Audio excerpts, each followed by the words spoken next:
What are you most looking for out of this afternoon?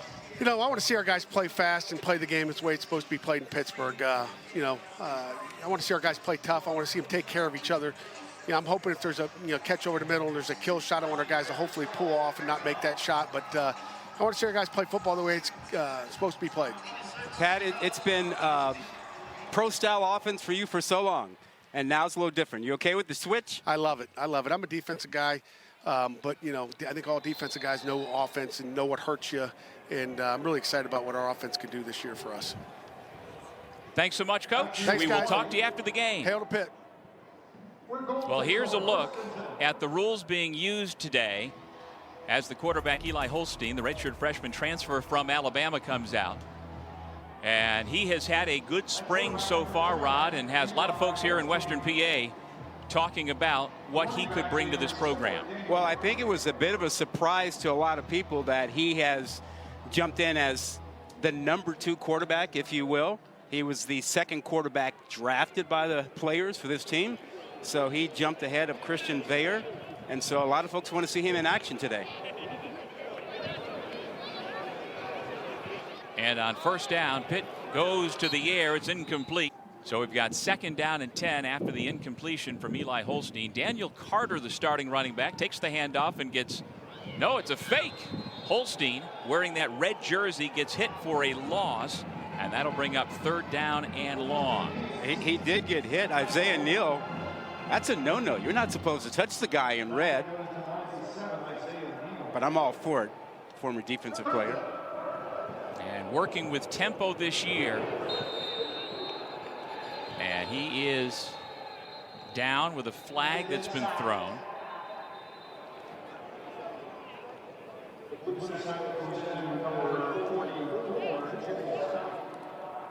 Jimmy Scott credited with that sack. Defense, more than 11 players on the field. 5-yard penalty, 3rd down. The one thing you notice about this offense right away is that, there's no huddle. I mean, Pitt has been a huddling team for the longest and quick pace. That has not been their style under Pat Narduzzi for 10 years, but they have made the switch to a spread up-tempo offense this year. Another flag, pre-snap. And this is not to be unexpected when you False are... start, offense, number 55. 5-yard penalty, 3rd down. When you are installing an entirely new offense, that penalty goes against B.J. Williams, who, by the way, the sophomore, was named today the 2024 Ed Conway Award winner for the most improved offensive player in the spring for the first-year offensive coordinator, Cade Bell. All of 31 years old. He is Kerwin Bell's son, played for his dad at Jacksonville. Pass complete over the middle for a 1st down. It's Reynolds on the receiving end.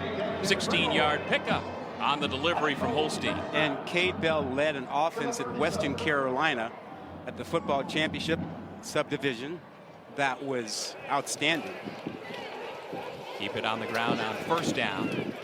Yards after contact for Daniel Carter. Javon McIntyre, one of the terrific safeties who returned this year, on the stop. You mentioned that Bell wants to shoot for 50 points a game. They did do it 4 times last year at Western Carolina. Holstein with some air underneath that pass down the sideline. It is incomplete. Looked like a potentially catchable ball, but Kenny Johnson could not haul it in. I love the way Holstein put this ball out there. He gave Johnson a chance to make a play. So many times you see quarterbacks overthrow the receiver and not give him a chance to make a play.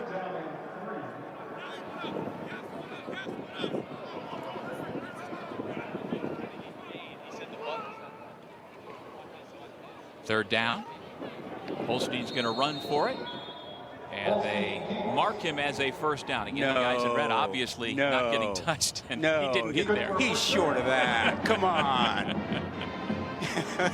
That's where the red jersey gets you the 1st down. So we've already established that the officials are against the defense, right, Ron? Absolutely. Aren't As they always? Strike over the middle. It's caught. A catch for 1st down. Johnson with his reception. – 1st of this spring game. Pickup of 19 yards. 2nd and 10 I love the way Johnson ran that slant over the middle. Holstein now with an empty formation. Now Joels Goff, the freshman running back from York, PA, comes back. Flag goes down. Pass is picked off. We'll Johnson, see if the play stands. Javante Royal with the interception. Yeah, Johnson fell down. It's not that the ball was poorly thrown. Johnson fell down. In the neutral zone at the snap. 5-yard penalty, first down.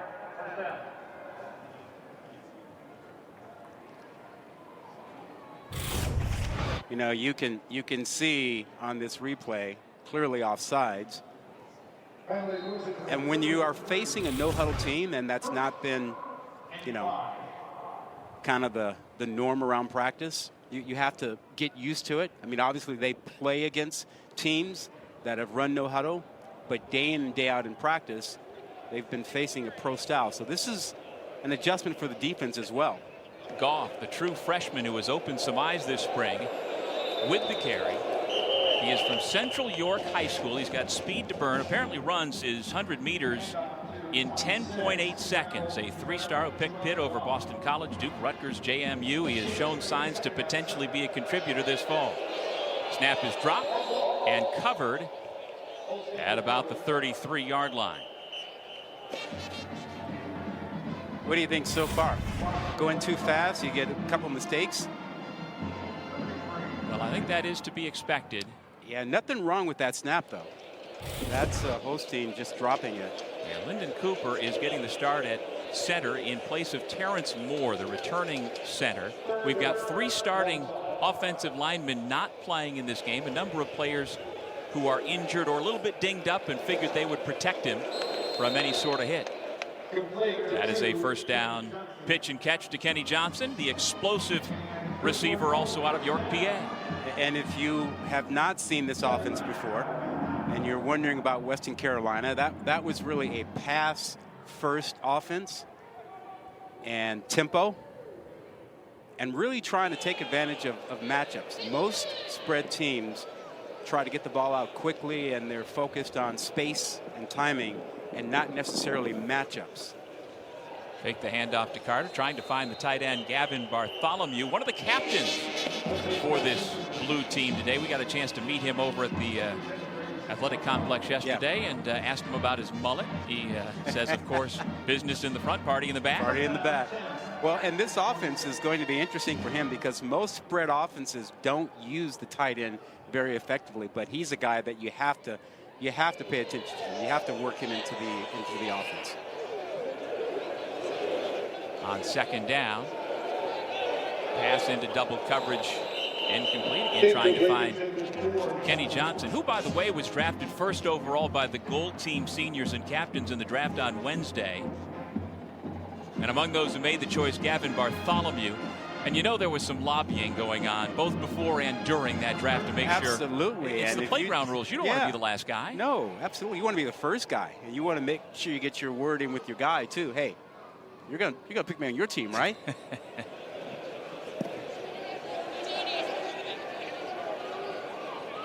So it's third down. Stack receivers to the top of your screen. Now in motion, Dejon Reynolds looking that way. Now Holstein steps up on the move. Misses his intended target, which was Reynolds. And this new offense, we will see more motion and movement, right, Rod? Yeah. Yeah, and part of that is to identify coverages and to create matchups.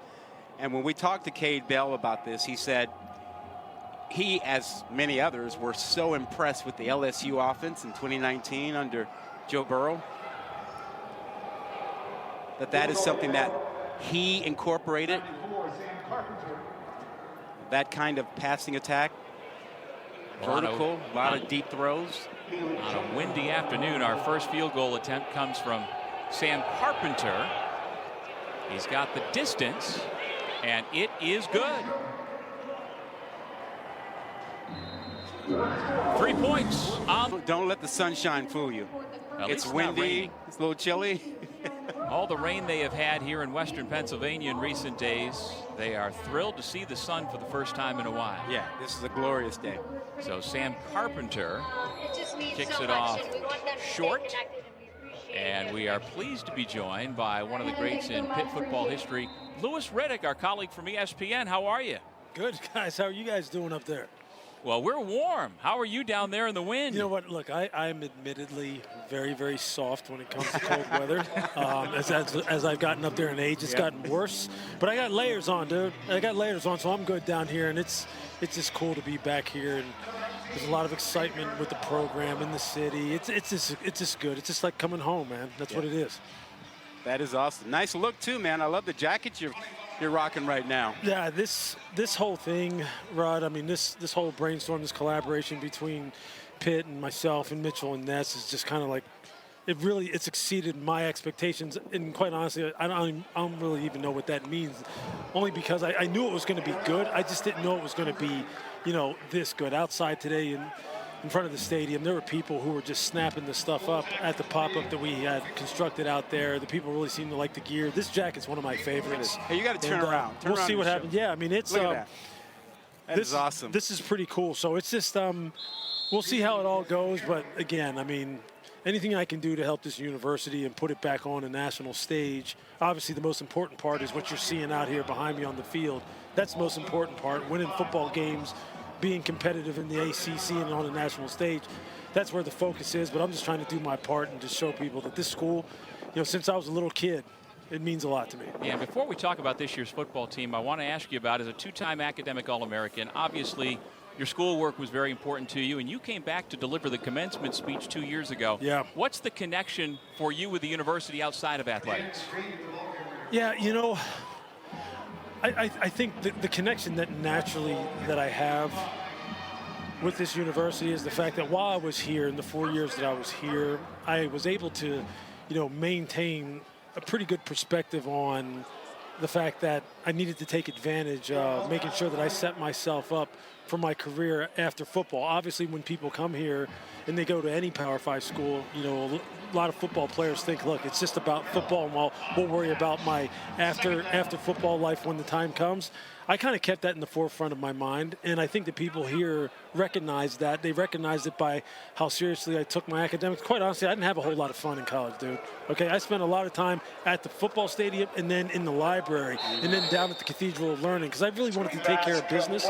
And I think that's something that message never gets old. I think you want to make sure that the youngsters now understand that, look, you got to be well-rounded. You have to make sure that you cover your bases because this is just a small snippet of your life, your actual on-the-field playing experiences, and it really can set you up for a lot of opportunities afterwards, but you have to have the right training, right? You have to have the right schooling, the right basis of knowledge to be able to take advantage of it, and I took advantage of that, and that's one of the things that Pitt brings me back here to make sure that message gets across. Louis, it's a great message, and I've always been a believer that you should strive as an athlete to have a greater non-athletic career than your athletic career. And you know what's interesting about that, Rod? I'm glad you brought that up. Is see, a lot of athletes don't like to really face that fact that more times than not, that's how things work out. Like a lot of time, look, there's obviously people like the great Aaron Donald, who will be here in a little while,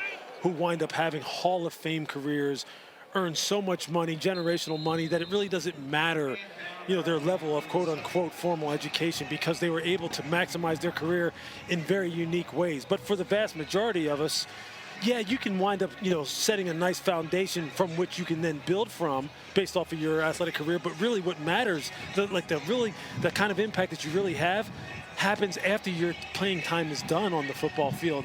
And a lot of guys don't want to admit that. Even when I was in school, it used to be cool to, or rather it wasn't cool to always go to the library. It wasn't cool to always be studying and always, and not going to parties and all. But I try to tell people like I tell my own kids, actually it is pretty damn cool, and I'll tell you why. Because my second career, after my playing days, has far exceeded anything I did on the football field. But it started here, but it's far exceeded anything I did on the football field. And I'm very proud of that. And we'll see how far we can take it. That should be the goal. Listen, let me take you back onto the field for a hot second. So Pitt has gotten rid of the pro-style offense and moved to a spread. How do you feel about it? What do Pitt fans think about it? A lot of college coaches looking broad. I know you travel around the country and you talk to a lot of different coaches. Scoring points, bringing an exciting brand of offense to stadiums around the country are exactly what recruits want to see, fans want to see, and make people excited to be a part of those programs that are able to do that. And not just on the offensive side. It's not just going to attract more skilled players, more offensive linemen, more coaches who want to be around that program because you're prolific on offense. It also has an effect on the defensive side, because defensive players go, hey, you know what? If we can just get a couple stops and I can be a part of that program, we're going to win on a big level, and then the NIL money's going to get crazy, and we're all going to benefit. Offensive fireworks, scoring points, and the way in which you do it is no question a very, very important part of you building your program now. And if you can't do that, and if you don't have that as part of your DNA and a part of, fundamentally how you approach the game, you're going to be behind. Well, I think it's a great move for Pitt, and it helps. I think a lot of people fail to realize that now most high school quarterbacks are running a spread system and not working in a pro-style system. So there's a huge transition, and you've got the draft coming up, and we're seeing more and more quarterbacks when they come out of college have to adjust to the NFL style. But you need, in this day and age, you've got to have quarterbacks who can play in a spread system at the college level. Yeah, and there's, even at the pro level, there are components of it at the pro level. Offensive coaches in the NFL understand that, hey, look, it's not about trying to shoehorn players into, quote unquote, that pro system, meaning always working from under center. Everything is 3, 5, 7-step drop. Everything is, run, pass, or first down play action on, and then throw a screen and then spread it out and see if you can pick up the third down. A lot of times on first down, they're spreading you out nowadays. RPOs have become a big part of it. High completion percentage throws have become a big part of it. And that's smart on their part. So I think, the whole pro style is kind of like going, by way of the dinosaur a little bit. And now it's just about, look, how can we get these young quarterbacks to play quickly, play efficiently, play winning football, because really that's what they're all after. They're all chasing the same thing, and that's that Lombardi. And however they need to do it, they'll do it. Yeah, I'm with you, pal. Listen, thank you so much for joining us and for rocking the swag and sharing some of that with us, and for sharing some insights on the Pitt program. The offensive style of the future is here at Pitt, so we'll see that and enjoy it. We'll talk to you soon, buddy. You bet. Thanks for having me on, dude. Thank you, Lewis. All righty. Always learn something when you watch and listen to that man on television. We appreciate him joining us here at his alma mater. He's not going to get much rest when he starts working on that draft. He's going to be on the set for 3 days. No, and his alma mater had a wonderful draft last year. 6 Panthers were taken. That tied with Clemson for the most in last year's draft out of the ACC. They won't have that many this year, but there are a couple of guys who have the potential to be drafted when it comes up later this month. Question for you. We're going to hit the quarter in pretty soon, but 19, the quarterback. You know that guy? I recognize him. He's Nate Yarnell, the redshirt junior from Austin, Texas, who started the last 2 regular season games last year and is the #1, at least for now, and has had a good spring practice. Running back was Montravius Lloyd, and that will take us to the end of the first quarter. A little bit modified here, 10-minute quarters, so we're heading to break in a second. How about we talk about Nate when we come back? Let's do that. He is going to be important to this offense and to this team in the fall. This is the end of the Connected streaming device like your TV, or by going to ESPN.com/watch.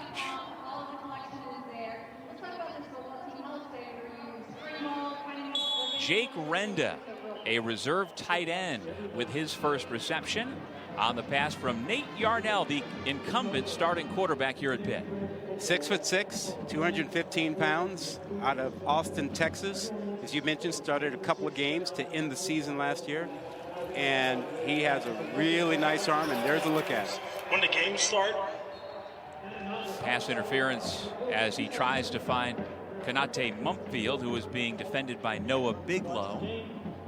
I found it interesting in our conversation with Nate Yarnell yesterday. Of course, he's from Austin, Texas, and played at Lake Travis High School. pass interference, defense, number 28, 15-yard penalty, first down.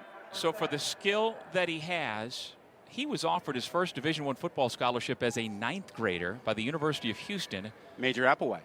Very nice. But he wound up not playing a lot in high school because he was playing behind a lot of other quarterbacks. In fact, in the last 20 years, they have turned out 10 Wow. different Division I quarterbacks. So he did not play, but as a backup his junior year, got into a few games. Senior year got hurt, and then he hasn't played that much here. So it's been a long time since he has been a number 1 guy and gotten lots of reps. You saw that list of alums headed by Baker Mayfield, Gail Gilbert. They've had some quarterbacks at Lake Travis. And you're right, it's kind of phenomenal when you think about Nate Yarnell and the fact that he didn't play much in high school, hasn't played much, but this is his time.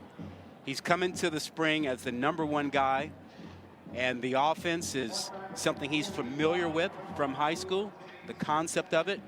And so it's his chance to get control of this offense and put his stamp on that quarterback position. Well, on that first possession, Yarnell was a perfect 4 for 4 passing for 34 yards. And the offensive coordinator, Cade Bell, says of Yarnell, told us yesterday, he's a pro in how he attacks every day. He watches tons of film and is getting, again, the most reps he has ever had, certainly here at Pittsburgh and in a long, long time. Whistle blown before the pass was delivered. So he is down. Again, wearing that red jersey. You can't touch him. Now, see, defense never gets it their way. Now, Here we you blow go the whistle, that's a sack. But if you don't blow it a sack, Jesse Anderson gets a pick. And Jesse Anderson is saying, what sack? That's my pick. Well, the sack is Jeremiah Marcelin, the freshman from Opelika, Florida, who has been showing promise this spring. You see Cade Bell talking into his walkie-talkie, communicating with his quarterback, Nate Yarnell. A new technology being tested out this year. Like we have seen in the NFL for years, college now having that. And so 1 player on offense and 1 player on defense, oftentimes the Mike linebacker, which is the case here for Pitt with Brandon George, have direct communication with the coach on the sideline. That was Aaron Donald's nephew with the sack over there. That is Elliott Donald, a redshirt junior from right here in Pittsburgh, out of the powerhouse Central Catholic High School program. I think in fairness to Nate Yarnell, we should point out he is working with the number 2 offensive line based on what occurred with the draft. The draft did not draft the offensive line. The offensive lines were set. They want to keep those together. The starting offensive line is with the gold team, and the number 2 offensive line is with the blue team. What is he eating? The head coach is eating a sandwich during the game. A little different sense than when they look like the Mountaineers. They don't want to look like West Virginia. It is a true rivalry. You know, we're only an hour and 15 away from Morgantown, and it goes back long before you and I were around, and the passion still runs deep, even though they have not been conference rivals for a number of years. The rivalry is still very much real. Daniel Carter is the running back. Tries to pick his way through the right side of the line, able to pick up maybe 3 yards. Rodney Hammond, the presumed number 1 running back for Pitt, is wearing a red jersey today. We had been told up until yesterday, Rod, that he was not going to play. He got some sort of nagging injury, but they have said he is available and wearing a red jersey. So I don't know exactly how that works. If you're the running back, how do you play in a red jersey? Yeah, I see how the running back plays. I don't see how the defense treats him. Right. And that guy comes running through the hole. You treat him like a running back, you take a shot at him. But if he's got a red jersey on, you're supposed to stop. They better blow the whistle. Well, at the moment, Hammond is sitting on the bench along with the quarterbacks in his red jersey. Juelz Goff is the running back. That pass deflected and falls incomplete. Bam Brimma, the 6th year from Worcester, Massachusetts, making the defensive play. And there's number 6, Rodney Hammond. Probably wouldn't mind having a red jersey for a regular season game. I'm going to run to the house every time you give me the football. Untouchable. Oh, man. Well, he did not participate in yesterday's 14th and final practice of spring football. And this is the way they wind it down. I do like the fact, and we talked about it a little bit off the top, that Coach Narduzzi has gone back in his 10th year to what he prefers for the end of spring practice by having this more traditional type of scrimmage. Agreed. You know, the players get excited about it because it is a competition. That pass intercepted by Javon McIntyre, the redshirt junior free safety out of Baird, Delaware. Well, he's not going to get a takeaway sticker on his helmet right now, but that was a big part of the 14 workouts leading up to this one. He offensive line because, you know, there are a lot of offensive linemen not playing in this game. In fact, 3 of the 5 expected starters in the fall are not playing. Their center, Terrence Moore, their left guard, Ryan Jacoby, and the left tackle, Branson Taylor, are not competing here today. Yeah, both quarterbacks have been under duress, haven't had time to get rid of the ball, and that's affected our ability to really sort of appreciate and analyze the offense because the defensive lines have been dominant so far. 2 sacks and a fumble, a forced fumble that last series by the Gold defense, and they've been around the quarterback on this drive as well. Derek Davis Jr., the running back, gets his 2nd straight carry right up the middle, and he is stopped for a loss. We have yet to mention Dayon Hayes, who made that last tackle and is going to be a big part of the defensive front for Pittsburgh this year. There are those who think he has a future in the NFL. Yeah, wouldn't surprise me. Listen, you know, when I put on the tape and watch this offensive line from last season, the last couple of games, there is no doubt B.J. Williams, Terrence Moore, and Ryan Baer, young guys that played on the right side last year, will be outstanding. The question is how you fill those other 2 spots up front. Let's see what the blue team has up its sleeve on 4th down and 2. Nate Yarnell has timeout called to talk it over. So what's the strategy here in a spring scrimmage on 4th and 2 in field goal range? It's always go, isn't it? Of course. The chart would always tell you go in this situation too. 4th down and 2 or less, you're going to go. I mean, why are you going to kick a field goal here? I mean, you got to get those guys some work sometime, but this is not the best environment for kicking. The wind has been swirling. It's swirling right now. And I guess if you want your kicker to get a shot at that and see what that's like, go ahead and give him one. He's made one already on the day. Yeah, as soon as you think it's blowing from left to right, it's blowing right to left. It is a cool, brisk day here in Pittsburgh. You see the temperatures up to 57. You know, winds about 19 miles an hour. Let's see what they do on this 4th down. They certainly should go. Here we go. The center is Matt Altsman. And they keep it on the ground. And that is a 1st down. Derek Davis Jr., the LSU transfer who spent 3 years in Baton Rouge, coming home to his home city of Pittsburgh with the 1st down carry. Yeah, they've got a stable of running backs. It'll be interesting to see how it plays out for Pitt. I'm excited to see a little bit more of Desmond Reed. He is the small sort of 3rd down back who came over from Western Carolina. He's exciting. And so I'm curious to see him. We saw him a little bit earlier today, but I want to see him get more touches and see what he does out here. He's not a big guy, and you saw the list of impact transfers that have come over. That pass complete to Zion Fowler L, redshirt freshman from Jersey City. And again, you had an opportunity to watch some of the Western Carolina tape from last year. What did you see of Desmond Reed against the power conference opponents? I watched him against Georgia Tech, and I watched him against Arkansas last year.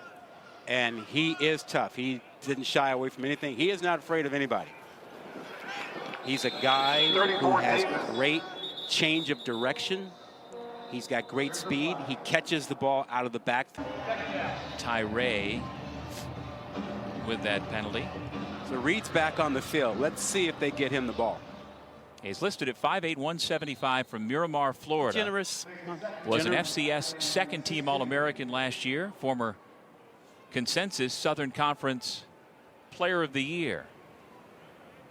Reed goes out into the flat. Pass from Yarnell is deflected at the line of scrimmage. You know, the surprising thing about this defensive line, the performance for both teams, is that this is a rebuilt defensive line. They lost a lot of guys up front and brought in a lot of transfers, but we shouldn't be surprised. Pat Narduzzi consistently creates effective defensive fronts, so we shouldn't be surprised that just because there are new guys in here that the defensive line is being this effective. By the way, that was the first incompletion of the day for Nate Yarnell. He had completed his first 7 attempts for 56 yards.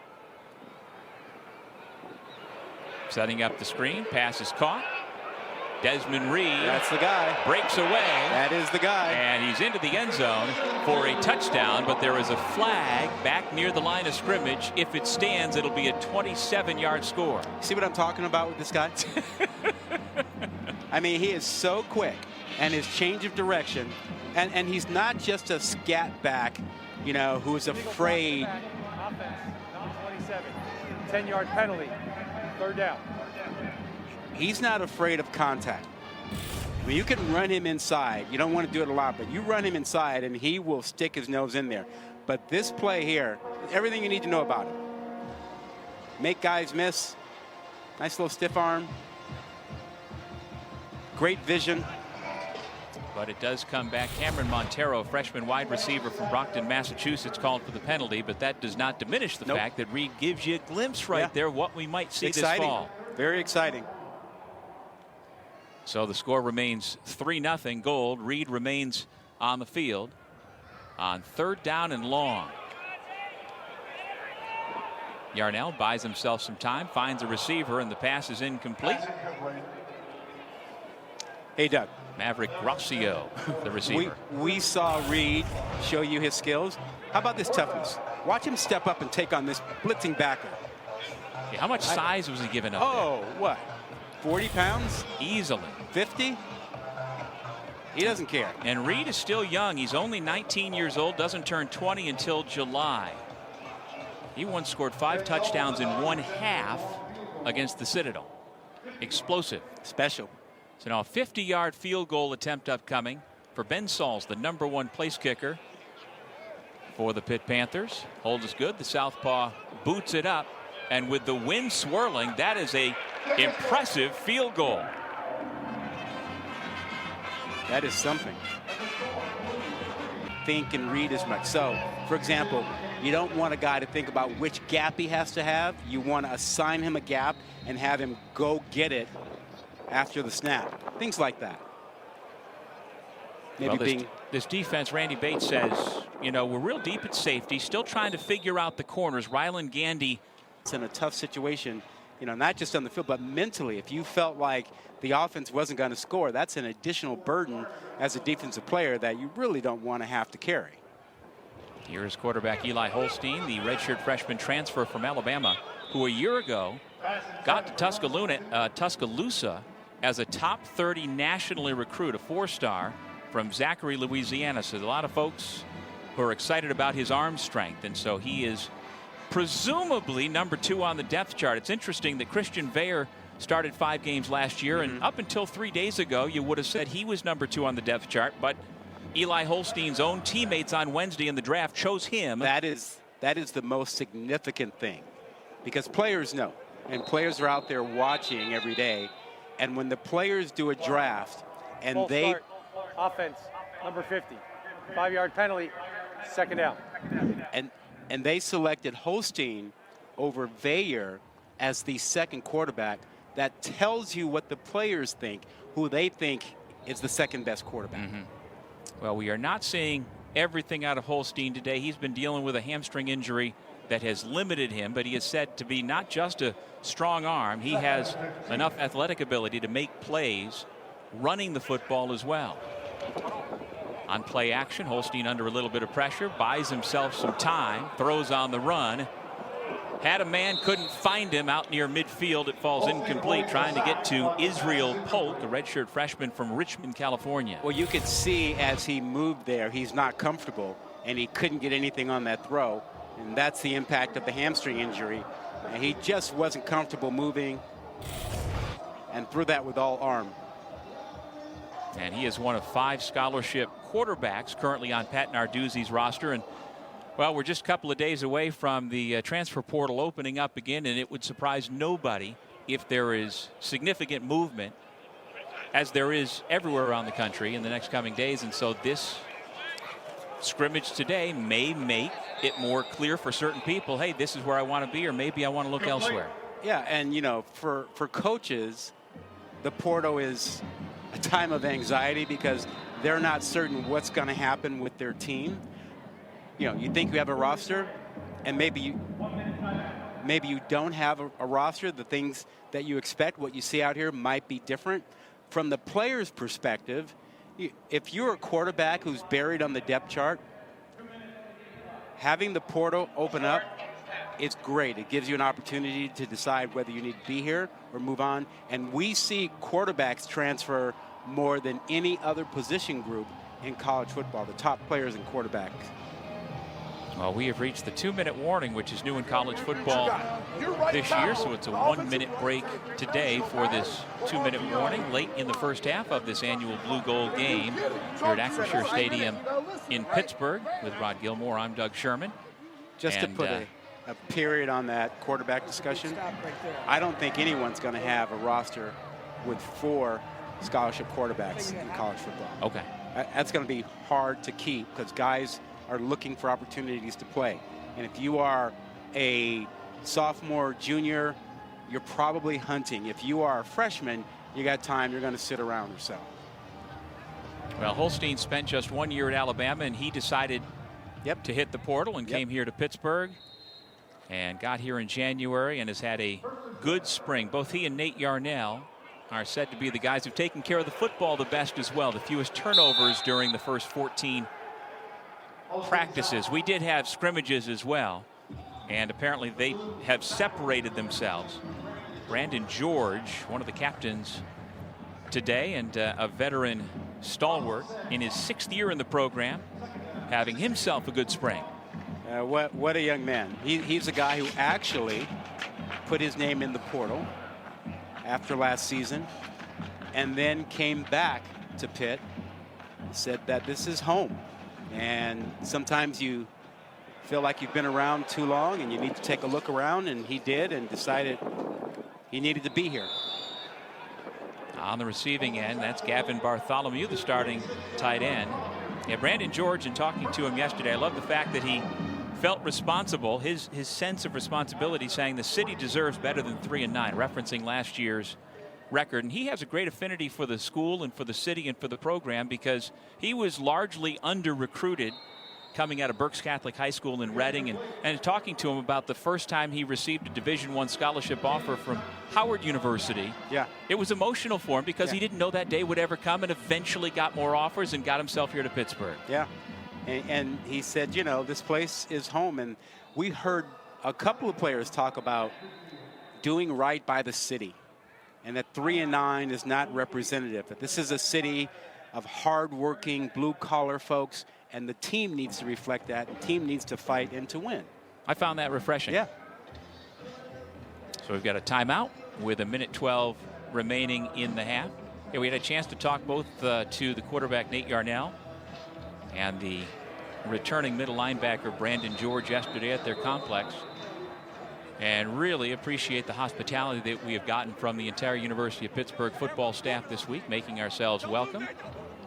Tremendous restaurant recommendation for last night. Yeah, really, really fantastic. And I think the other thing that's unique about coming here is that they share a facility with the Pittsburgh Steelers. Mm-hmm. And so players get to see the pros really just a few feet away, and how they show up and how they work. And it's really unique, and I think it's fantastic and fascinating. On 2nd and short, Dejon Reynolds with another catch. That'll move the sticks with 1:07 remaining in the half. And if you are a Pitt player and you're lucky enough to be drafted by the Steelers, you go to the same facility. You would know how to get there without your GPS. Just look at Kenny Pickett a couple of years ago. Ball just thrown away by Holstein. Carter was in the area, but well defended. And of course, this is the home of the Pittsburgh Steelers as well, so they share their practice facility just upriver, or downriver, I guess it might be. Beautiful lot of facility. And of course, this is the home stadium for the NFL Pittsburgh Steelers. What do you think, as a high school recruit, that means to have the opportunity to come and, like you said, practice right next door in the same building and play in a football facility as beautiful as this one, that is the home of one of the great franchises in NFL history? Look, if you're a high school recruit and you come and you visit Pitt and you look out the window and you see the Steelers practice facility right there, and you see them on the field, that gets your attention. Dejon Reynolds with another catch. He's putting together a nice first half of football. Finally tackled by P.J. O'Brien, the senior from Pompano Beach, Florida. Reynolds is 6'2", 210. Transfer from Florida. A bigger receiver list. And my guy Mark May has to be on the list. Yeah, the pride of Oneonta, New York. Making sure he is recognized today. I got you back, Mark.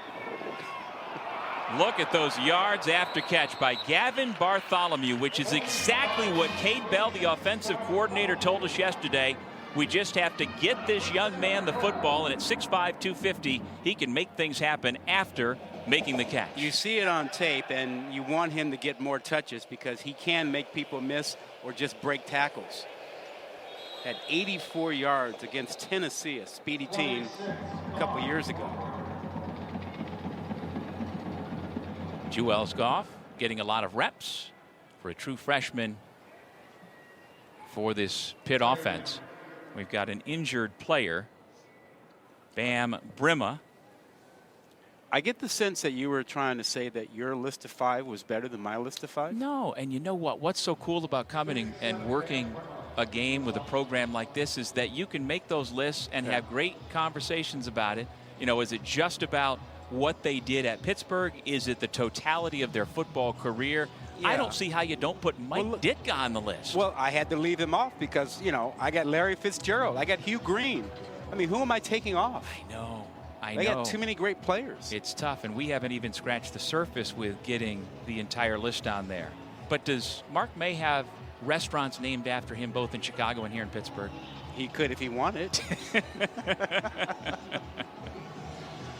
Well, it is something else. And, you know, that list of 10 who are in the Pro Football Hall of Fame is likely to grow in the very near future. Aaron Donald just retired. Yeah. He's going to wind up in Canton, 3-time NFL Defensive Player of the Year. And Larry Fitzgerald, I think, 11-time Pro Bowler. He's going to wind up in Canton as well. So that list is going to go from 10 to 11 and 11 to 12. I didn't have Aaron Donald on my list.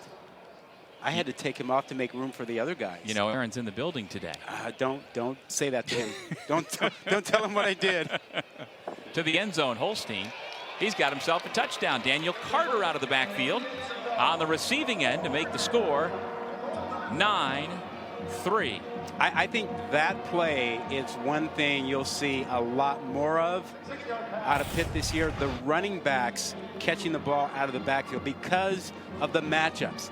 Anytime that you can get a matchup of a running back who can handle the football, can catch the football against a linebacker, that's a matchup that you should take. And that's a theme in the NFL, not so much in college. College football tends to look more at space and timing and less with matchups. But that's the marrying of this system here that Cade Bell wants, is to get matchups and to go with speed. Sam Carpenter with the PAT. 80-yard sustained drive guided by the Alabama transfer Eli Holstein. Devin Whitlock. And the whistle comes. And the offense will come out onto the field with 17 seconds remaining in the first half. This is as short of a 2-minute drill as a quarterback like Yarnell can get. I'm sure he's talking. Oh, he's not using the mic. Face to face with Bell, his offensive coordinator. Let me throw it a couple times. Why not? Yarnell, 4 games last year, started 2 to close the regular season, and had good numbers. Completed 66% of his passes, 4 touchdowns and 1 interception. He is the incumbent. To the air on first down, well behind the intended receiver, Montrevious Lloyd.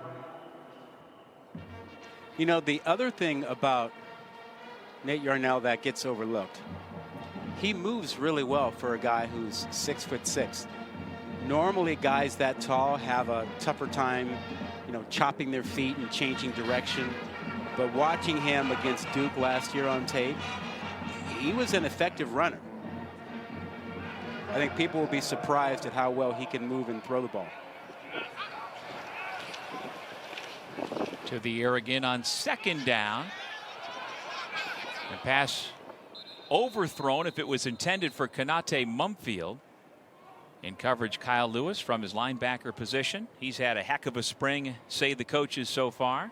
And we've got a penalty marker down on the field.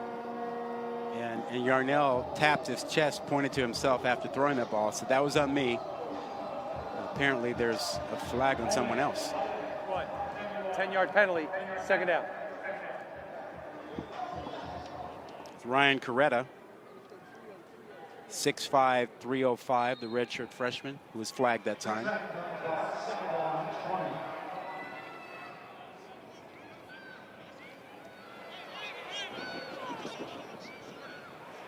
Now, if this were a real game, you'd turn around and hand it off, correct? Yes.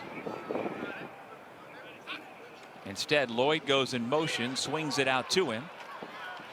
Lloyd gets out of bounds at around the 15-yard line. The clock goes to triple That's zeros. the end of the first half. And that indeed ends the first half of the annual Blue Gold game here at the University of Pittsburgh.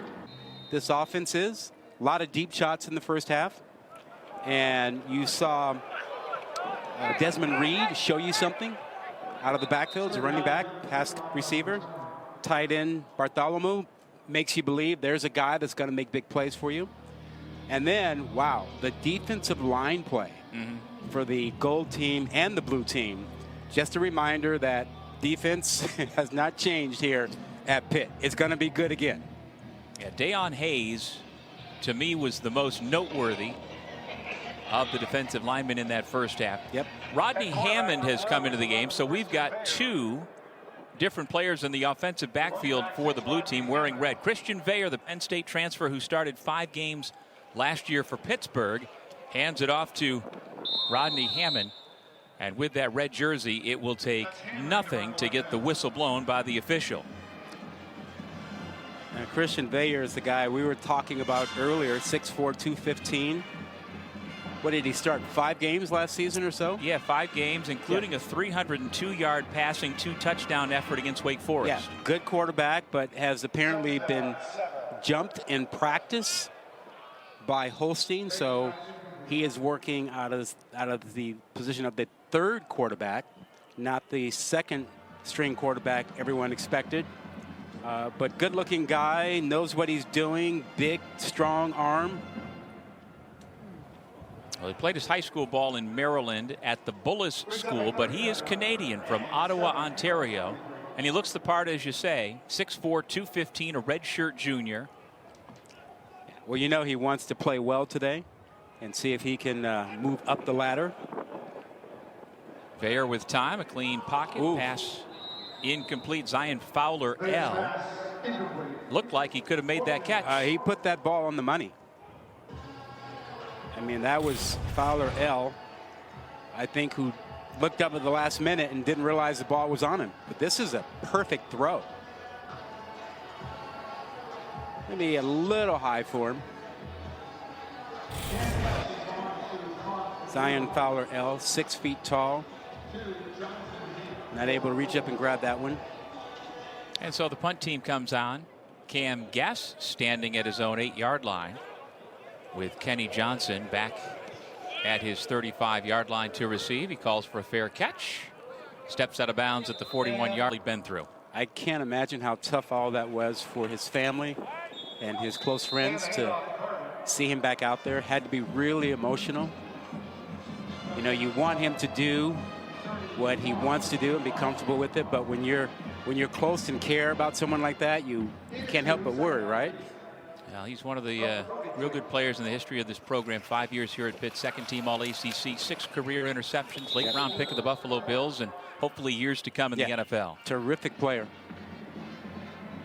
Carried by Daniel Carter, the stop by Jimmy Scott. By the way, we've got our 4th quarterback into the game, Ty Diefenbach, number 14, a redshirt freshman from Calabasas, California.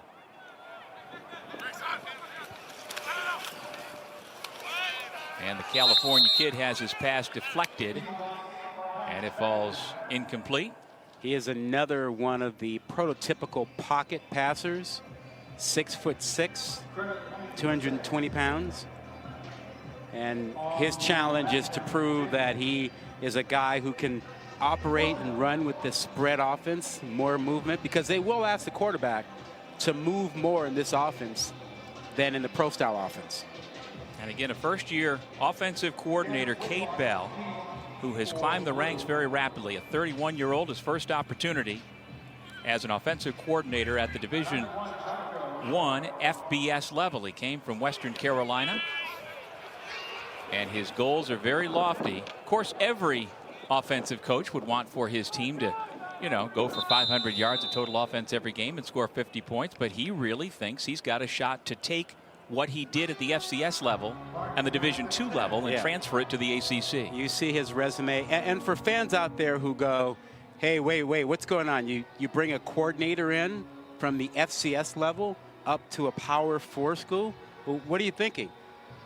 Remind people that Chip Kelly did the same thing before going over to Oregon and changed all of college football. So the coaches know good coaching is everywhere. And systems are put in place sometimes at different layers that when you bring it up to this level, you catch everybody by surprise. And there are the numbers put up by the offensive Cade Bell, and he's brought some of his players with him to the University of Pittsburgh. And I've only got to imagine, Rod, that helps the transition, that a guy like Desmond Reed knows the pace and the tempo, knows the calls, knows the verbiage, and can help his teammates get up to speed as well. Well, he can help teammates, but it also gives him a guy like Reed and a guy also like the other ones. They brought over Lee. C.J. Lee is also a receiver who came over. They have a little bit of an advantage. They know the offense. They know what to do. And there's a comfort level with, you know, Cade Bell about that. And yes, they get to help their teammates as well. Yep. And C.J. Lee not suited up for the scrimmage. He and Raphael Poppy Williams, the two receivers who aren't playing. And again, for this scrimmage, it's essentially a glorified 15th and final practice of the spring for Pitt, and for anybody who has even the slightest hint of an injury, there's no reason for them to be out there today. So Pitt's playing without those two receivers, also playing without three starting offensive linemen. Their center Terrence Moore, Ryan Jacoby, and Branson Taylor. On the defensive side of the football, starter Nate Temple is out and may be lost to the season or for the season to an injury suffered earlier this spring. Linebacker Solomon DeShields, one of the leaders. Zach Crothers, one of the promising young freshman defensive linemen, not playing. And then most notably, perhaps, in the defensive backfield, the guy who everybody has been talking about on the pass that's incomplete, trying to find Montravius Lloyd, Cruz Brookins, who earlier today was given the Ed Conway Award as Pitt's most improved defensive player during the spring drills. It's a deep and talented safety room, and yet this redshirt freshman has been the talk of that room. Well, they're going to find a way to get him on the field, whether that's as a safety or in a three safety look or in a nickel back position. I've not seen what he's done on tape in practice, but what the coaches are telling us, that he is a natural blitzer.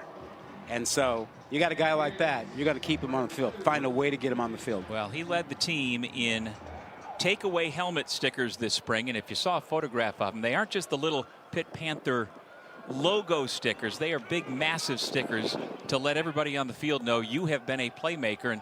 And that's something defensive coordinator Randy Bates is looking to get back to. They want more big playmakers on the defensive side. Well, that's the nature of defense today in college football. It used to be that you would try and make the offense go 10, 12, 14 plays and make a mistake. Well, because of the big plays, the chunk plays, and the no huddle, it's hard to do that. So the name of the game on defense now is negative plays and takeaways. You got to sack the quarterback. You got to throw them for a loss on first down, or you have to take the football away. That's good defense these days. And they think they have the ability to do that both in the defensive backfield, but also on the edge up front. They have some pretty enticing defensive ends who can make plays. There's a nice play defensively coming up to make the tackle by Rasheem Biles, a sophomore from Columbus. He's a playmaker. Tied Pittsburgh's record with 3 blocked punts last year. If he can translate that to the defensive side, he's going to be very valuable. Yeah, you talk about good defense. We've had 3 drives in this second half. 3 and outs. Juelz Goff is the running back once again. Freshman from York, PA, motions left. Good pursuit by Rasheem Biles. That's Ball a came fumble. out and wasn't a fumble. That's a fumble. Diefenbach, I think, only had one hand on the ball as he was running, and I think it got stripped. Yeah, and he's got the ball. Yeah, he lost it. It just came out of his hand. And if I'm Diefenbach, I'm saying, hey, I thought I heard a whistle, and I was just ending the play. Yeah, see? Overruled. See? It worked. Overruled.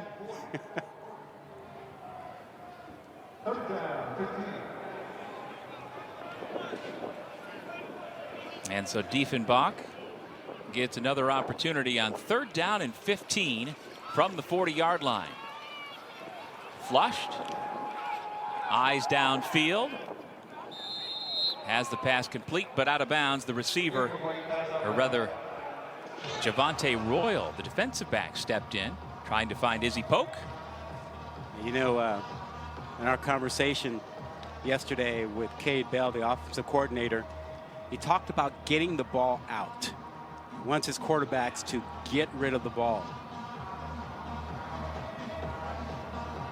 And that didn't happen that last play, and you got to be faster with it. That's something they need. Let guys give them a chance to make a play. Caleb Junko, who is the #1 punter, although Cam Guess has looked good this spring as well. Junko with the opportunity to punt. It goes out of bounds inside the 30-yard line.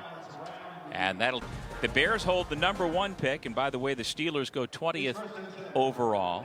And of course, here at the University of Pittsburgh, all talk is about how well this school has been represented over the years, and specifically A guy that is on the clock in the April 25th draft for Pitt. Yeah, and I saw a report the other day saying that And Reed back on the field. Had a carry a couple plays ago. 3rd down, this should be his area. And indeed, he takes the handoff, works his way for a gain of 3 to bring up 4th down and 1. Braylon Lovelace, a sophomore linebacker from Leechburg, Pennsylvania, was plugging that gap. And they're going to go for it on 4th and short. Hit in the backfield. And it looks like it's Lovelace again, who was an impact true freshman last year on special teams and at money linebacker. And he's got a couple of big plays here in the 3rd quarter. We talk about being aggressive, a little bit more aggressive this year on defense. You saw that time Lovelace, no hesitation. He had a gap assigned to him, and he just ran through that gap and found Desmond Reed right there in the open spot. Well, his highlight last year was a scoop and score against Virginia Tech, and they're hoping for more of that sort of thing this coming fall. You know, the regular season is not that far away. Let me ask you this. Do you think there's any kind of a quarterback battle here? I would say that the ingredients are there.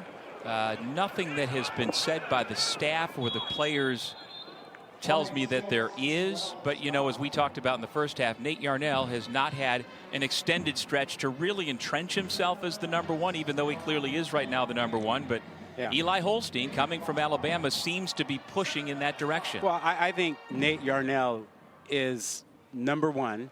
I think he's the clear #1. I think he is loved by the staff. I think they love his work habits, and they love everything about him. I think the only question is, you know, reps. I mean, how much has he played? He hasn't played an awful lot in his career. And the last time he was a starter was, what, freshman junior year of high school. Junior year of high school, but for only half the season. As a reserve. He came in late and got a few starts, and then he was injured his entire senior high school season. So I think he's got a chance to lock down the quarterback position and leave no doubt, you know, in the first 2 or 3 games of the season. I think if he struggles, I think the staff is really optimistic about what Holstein can do, and I think Holstein's been playing well. It's hard to judge the quarterbacks today in this game because the defensive lines have been so dominant against, you know, the makeshift offensive lines we have today. Yeah. And again, these scrimmages in the spring are just glimpses at what might be. You really can't glean too much out of it because of all the different factors you've been talking about, Rod. And you know, the play calling has been very vanilla. Coaches are very wanting not to put on tape some of their tendencies they're looking to do in the fall. And so we are not really seeing anything but a facsimile of what Pitt's going to look like in the fall. Well, I think one of the important things is that, Christian Bayer has been out there and has looked solid, looked good. And I don't know if he can push and get back to the #2 spot, where Holstein is right now. But he's acquitted himself okay, I think, today. And if he doesn't see that there's an opportunity here, other folks are watching him. And we know the portal opens in a few days. I don't see many teams that are going to have 5 scholarship quarterbacks anywhere in the country. No, and that's the case at the moment for Pittsburgh. Dejon Reynolds off the strike from Diefenbach. Make that Kenny Johnson, excuse me. Finally, some protection. Ball comes out quickly. And Reynolds, was that Reynolds or was that Johnson? Boy, that 2 looked very much like a 3. That was Johnson. That was Johnson. But I agree, obviously. I thought it looked like a 3 as well. Yeah. False start. Offense, number 55. 5-yard penalty. First down. That's B.J. Williams, the terrific-looking sophomore from Lawrenceville, Georgia, out of Creekside High School, who his coaches say is going to be really good. He's had a really good spring. He won the offensive side for the most improved player. Yep. This morning. Announced today.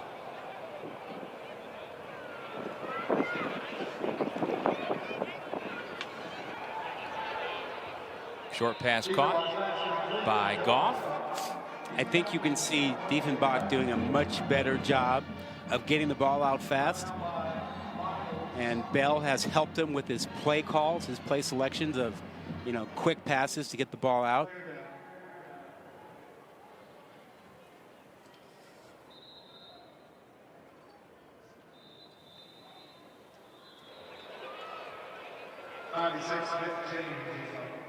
Nick James, the Indiana transfer who has had a really nice spring out of IMG Academy, was the injured player.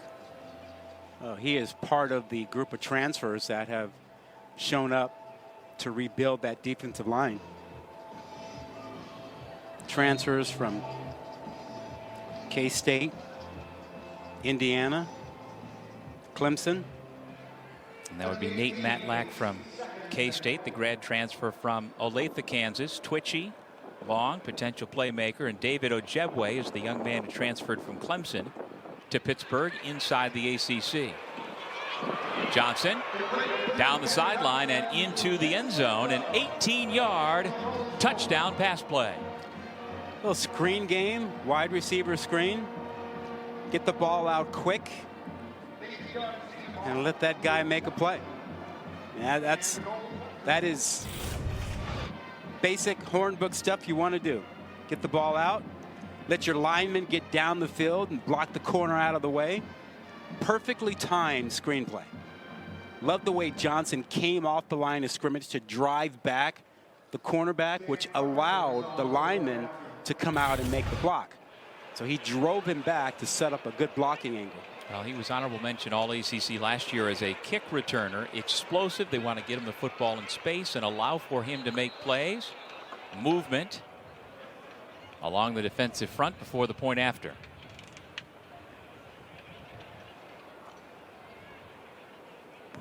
Delay game, defense, number 98. Half the distance to the goal, penalty, remains tried out. That's on Matlack. Saw Kenny Johnson have a little fun on the sideline, and why not? Again, he was the #1 overall draft pick for this game by his teammates. Well, that tells you what he's been doing in practice all spring. He's been impressing coaches, his teammates, everybody. #1 pick. Do you feel like maybe the GMs, the captains for the blue team, regret some of the selections they made? Yes, absolutely. Whatever they want. Oh, what a magnificent NFL career just finished by Donald. And James Conner with the Arizona Cardinals in the midst of a terrific career. And we've already seen DeMar Hamlin, who has made his way back. Lewis Riddick joined us back in the first quarter. It's a program that is very proud of its history. Now the social media team for Pitt should be on this, and this should be going out to all recruits. Yep. This too could be you.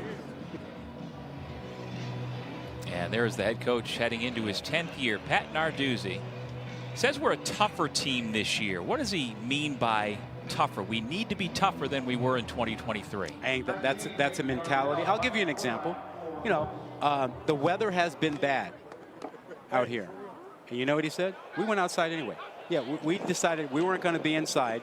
We're going to go outside and deal with the elements. And you know what? Nobody complained.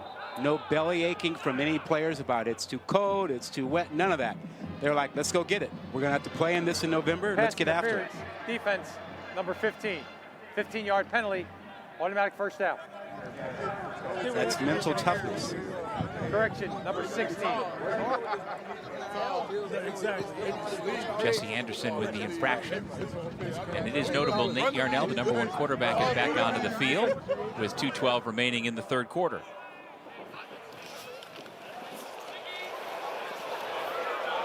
Yarnell's going to run it. Don't touch him. Whistle comes. It's a first down.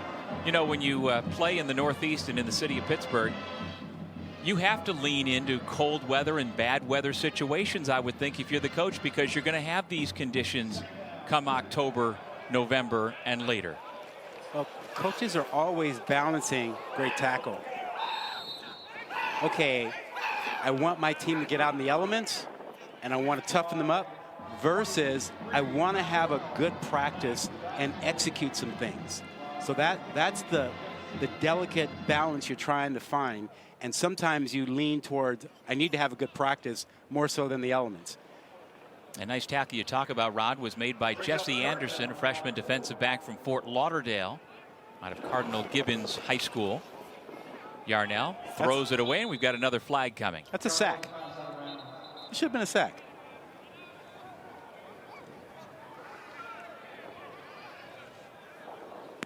Personal foul, illegal hands to the face, offense, number 63, 15-yard penalty, first down.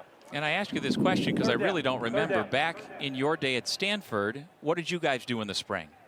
Oh, well, we always went outside. It was always sunny and warm and beautiful. out to practice and then to the baseball game afterwards. That's right, where you might have been playing. Did you do both at the same time? Would you have done spring football? I did spring football and baseball my freshman year. Okay. Yeah. Very cool.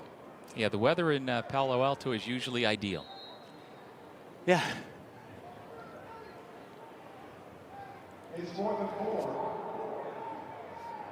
Well, we'd like to welcome now a gentleman we just saw on camera with some of the former Pitt greats, James Conner of the Arizona Cardinals. How are you, sir?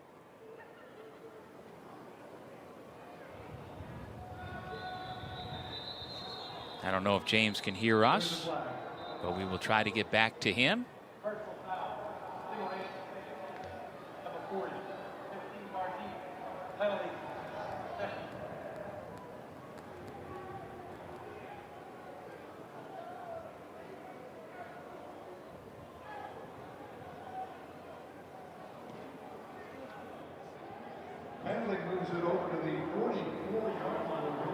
Coach Narduzzi watching his gold team lead his blue team 17-3. A lot of penalties today. Something that has to get cleaned up, obviously, and has made this game a bit uneven, a little choppy. Derek Davis had the carry for blue. Second down, 10.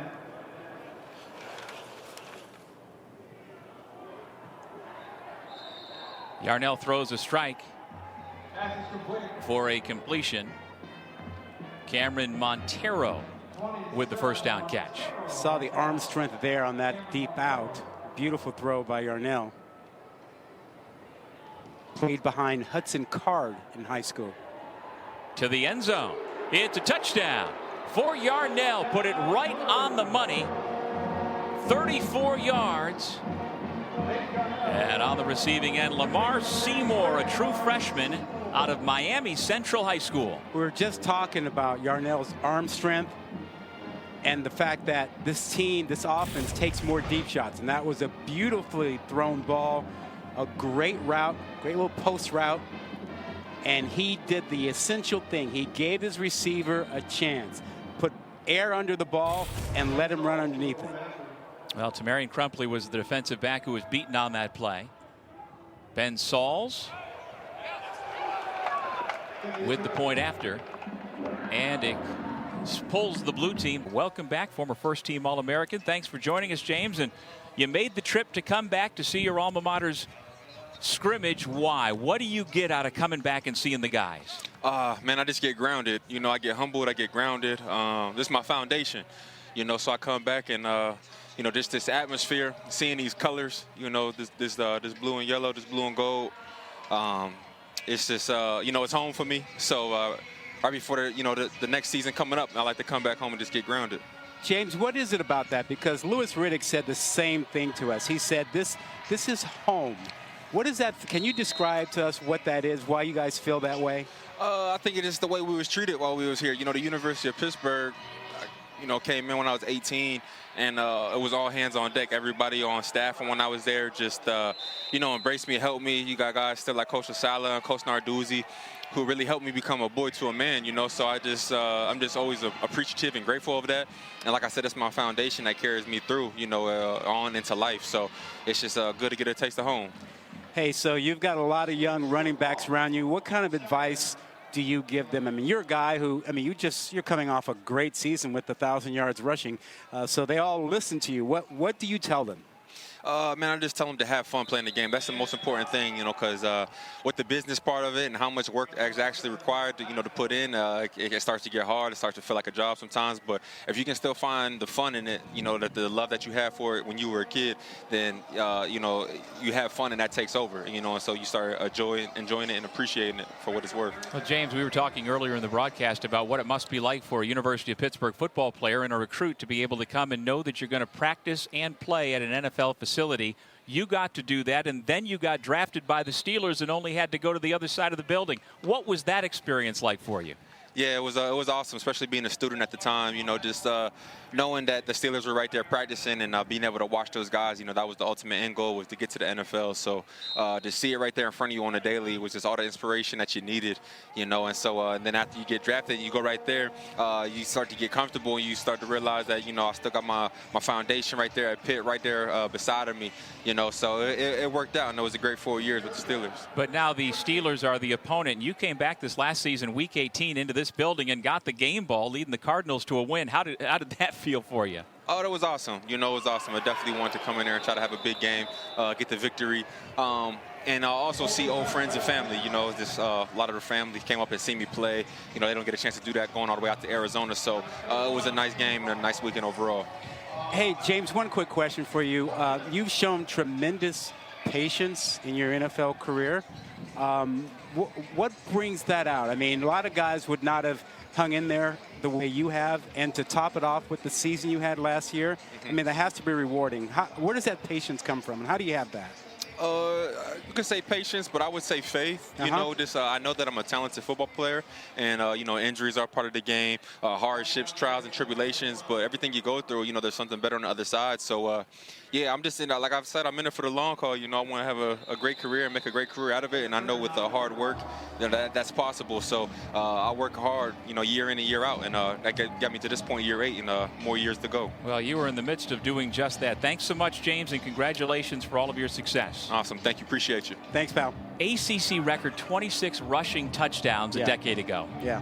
One season, 26 rushing touchdowns. Well, and, you know, at the time, you know, people were really thrown when they found out that he had battled cancer. Yeah. And he's done all that and come through all that and has had a fantastic NFL career. And he's not done. He's not done yet. No doubt about that. Well, we get a look for the first time at a local quarterback out of Penn Hills High School, Julian Duggar. Montravius Lloyd with the football, able to pick up about 7 yards on the play. And by the way, if we didn't mention it, we have a running clock now for the fourth quarter, and so that's why the clock is not stopping in between plays. This young man was high school quarterback, as you mentioned, also a point guard on the basketball team. And I mention that because, you know, he has this philosophy of, Full hey, start, offense, number 54. 5-yard penalty, first down. My job is to spread the ball around. It's not about me. So Julian Duggar gets a chance to show that. Yeah, and Rod, it wasn't just any basketball team. He led Penn Hills to the 2023 Class 5A state championship last year. Yeah. So winning is in his DNA, following the same path as Pittsburgh football greats Bill Fralick and Aaron Donald out of Penn Hills. Montravius Lloyd. Now, he was said to be the most unhappy player about not being the first running back taken off the draft board on Wednesday. He let the guys know, hey, wait a second, I'm not number 2, I'm not number 3, I should be number 1. Clearly, he didn't lobby his teammates well enough before the draft. Nope. Well, the redshirt freshman from St. Petersburg, Florida, getting his opportunity here in the fourth quarter out on the field. What a tremendous pass rush by Deion Hayes, number 50, who just took his blocker back, all the way back into Duggar's lap, essentially.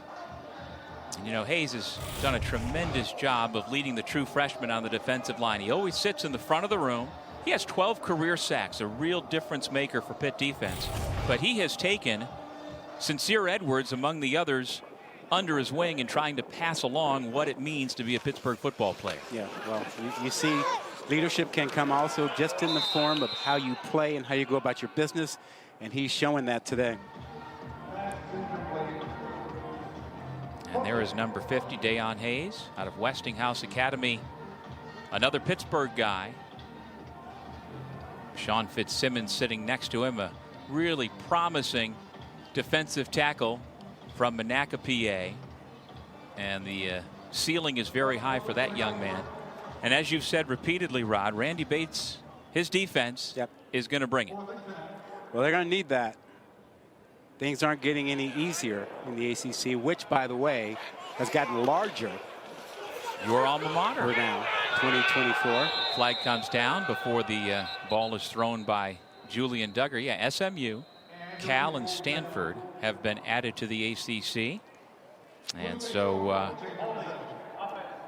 they are 3 tremendous institutions of learning. Yeah, well, that excites me for Pitt fans who, you know, get a chance to perhaps go visit these places if they haven't before. I believe, you know, there'll be games out on the West Coast and vice versa. It'll be a new thing for fans to experience, so I think that part of it's exciting. The travel part of it won't be as challenging for the existing members of the ACC as it will be for SMU, Cal, and Stanford, who will be doing a lot more travel, more than they have in the past. One of the walk-on quarterbacks, Jake Frantel, a junior from Erin, Wisconsin, number 17 in red, getting an opportunity to play with 3:30 and counting left in the fourth quarter. Frankel puts it up and incomplete. Jake McConaughey, redshirt freshman, a redshirt senior receiver from Verona, New Jersey, was the intended target. Yeah, so again, you've got 2 walk-on quarterbacks in a 7-man quarterback room. David Lynch and Jake Frantel are the 2 walk-ons. And it just is hard to believe that there are going to be 5 scholarship quarterbacks on the roster when, in August, they open up the regular season here against Kent State. Yeah, and I think it's imperative, the backyard brawl.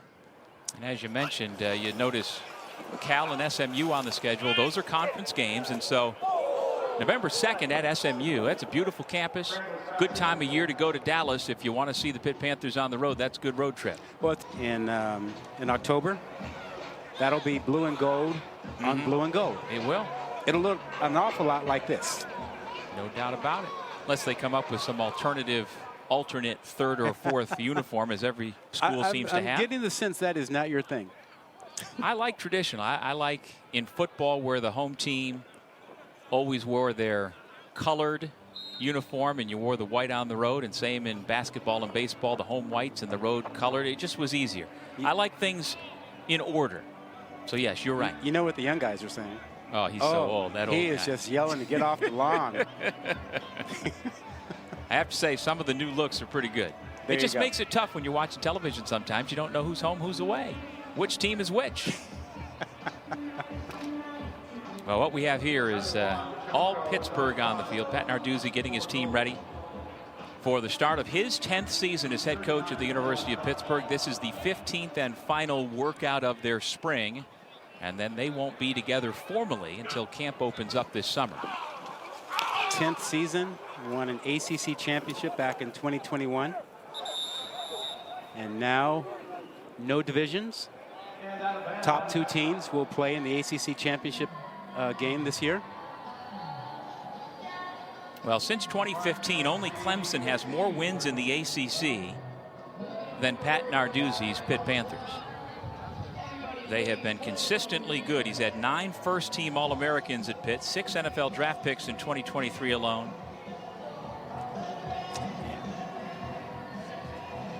And with a stoppage, we will take a break and come back to wrap things up, although it looks like play's continuing. That's a sack.